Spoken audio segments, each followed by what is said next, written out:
Well, I appreciate the lift, Mickey, but I have to ask, where did you get the TARDIS from? Are you kidding? I'm Disney. We've bought everything else.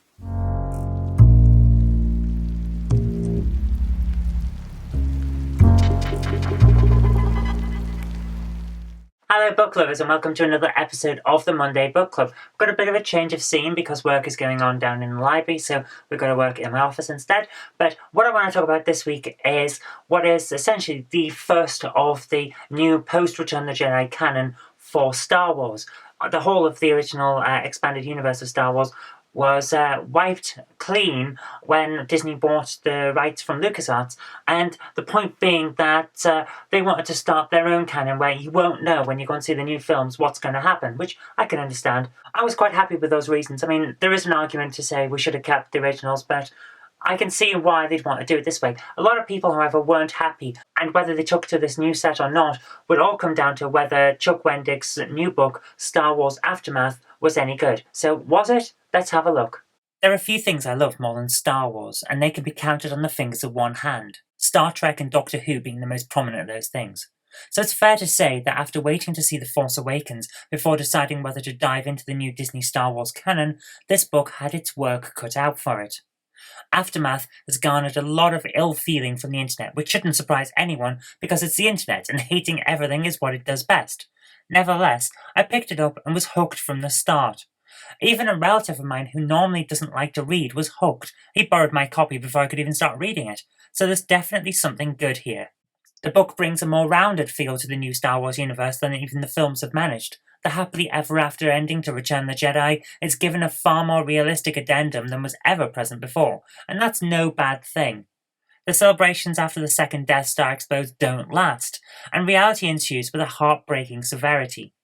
The rebels may have won the battle, but there's still a long way to go before they can win the war. As a result, we are given a scenario for this story that feels an awful lot like I would imagine Nazi Germany felt after Hitler had killed himself and the Red Army was marching on Berlin. The leader is gone, the nation is crumbling, but the war isn't quite over, and everyone is scrambling to make the best for themselves out of the resulting mess. Enter Admiral Ray Sloan and her attempts to get the various squabbling factions of what's left of the Empire's leadership to work together. She's called a summit on a distant planet that's mostly untouched by the Civil War, and she hopes to get the Empire back on firmer footing. It's a shame that the Rebel Alliance is there at the same time, and even more of a shame that the planet she's chosen for the summit is a powder keg of rebellion just waiting for a match. The power trio of Luke, Leia and Han are mostly absent from this story, with the plot revolving around a new ragtag bunch of misfits. We've got Temmin Wexley, an insufferable brat for the most part, who nevertheless manages to be a Chewbacca-like engineer for the team. His mother, Nora, is an ace pilot with the Rebel Alliance, and also a deadbeat mother who abandoned her son to go and fight the Empire. These characters aren't so much a replacement for Han and Chewie, as they are a more interesting look at how people like Han and Chewbacca come to be who they are. Temmin is a young man who's essentially left to fend for himself because of the Galactic Civil War. He's been relying on his wits alone for years, and he's become an insular, guarded man who survives more on luck than good education, because a good education is hard to come by when you're living in an impoverished world in the middle of nowhere. Meanwhile, Nora is struggling to come to terms with her PTSD, which she developed during the assault on the second Death Star. She keeps getting flashbacks to the Battle of Endor and is trying to cope with her condition by reuniting with her son, but it doesn't go well for her. It's traits like this that help to flesh out the world of Star Wars, and it's a very welcome change from the gung-ho nature of the films. Imperial defector Sinjir Rath Velas is perhaps the most rounded of these characters in this respect. He was at Endor too, and he saw the Empire fall apart around him, and he's haunted by his experiences in the wars as well. Unlike Nora, he's not taking his obvious PTSD very well, and he's using alcohol to cope with it. Sinjir and Nora have an uneasy time of one another throughout the book, which reflects both their conflicting backgrounds and their conflicting approaches to their current circumstances very well. The least well-defined of our new cast has to be Jaz Imari, a bounty hunter with about as much character development as Boba Fett gets in the original films. She seems like a decent sort based on how the other characters react to her, but the fact is we don't get to see enough from her in this book to really get a feel for what she's about, aside from money. She talks about that a lot. Maybe this will be fixed in the rest of the trilogy. Speaking of fixes, there are a few flaws in the story that really need to be addressed. Chuck Wendig is a little overly fond of the fake death in order to build tension. There are 3 of these for the main characters in this book, plus at least 1 for another character. It's okay when you do it once, but 3 times is far too many. Now, I realise that Wendig apparently had about a month and a half to write this book, but I'd like to see fewer little narrative sleights of hand in the follow-ups.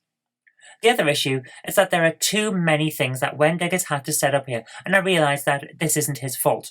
He's essentially laying out the whole of the new canon's post-Return of the Jedi look and feel, so he's got a lot of work to do in addition to telling the main story. As a result, we keep getting taken away from the action to look at things going on outside of the story that we all came in for. These little asides all seem really cool, I'll give him that. And they really help to show just how much of a horrible place the Civil War has made the galaxy. But the fact is that taking us out of the story pulls the reader out of the book. It's annoying and it breaks up the flow.